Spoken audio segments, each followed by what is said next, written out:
ఈరోజు మహత్తరమైన రోజు.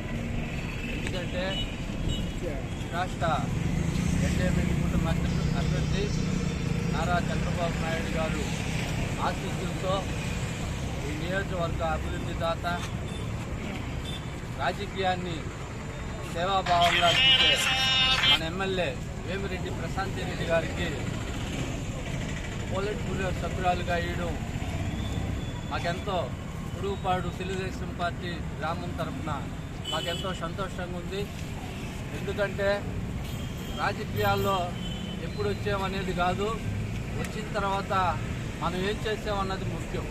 ఈరోజు నియోజకవర్గ ప్రజలు, రైతులు కానివ్వండి, నాయకులు కానివ్వండి, కార్మికులు కానివ్వండి, ఎస్సీ ఎస్టీలు కానివ్వండి, ప్రతి ఒక్కరి కోసం అసెంబ్లీలో మాట్లాడి ఈ నియోజకవర్గం 55,000 చిల్లర మెజార్టీతో గెలిపిస్తే ఆ ప్రజల రుణం తీర్చుకొని ఎమ్మెల్యే గారు ఈరోజు పోలిట్ బ్యూరో సభ్యురాలుగా ఎన్నికవడం ఎంతో సంతోషంగా ఉంది.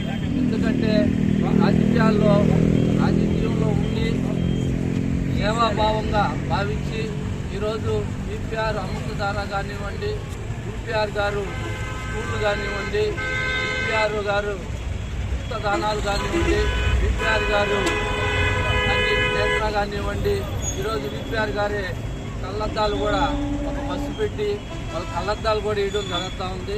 అంటే క్యాన్సర్ కూడా గతంలో బస్సు పెట్టి ఈ నియోజకవర్గం అంతా ఇచ్చిన ఘనత కూడా మన వేమిరెడ్డి ప్రశాంతి రెడ్డి గారితో తెలియజేస్తా ఉన్నాం. ఈరోజు వారికి పోలిట్ బ్యూరో సభ్యురాలుగా వేయడం మాకెంతో సంతోషంగా భావిస్తూ మరొకసారి శుభాకాంక్షలు తెలియజేసుకుంటా ఉన్నాం. జిందాబాద్ తెలుగుదేశం పార్టీ, వేమిరెడ్డి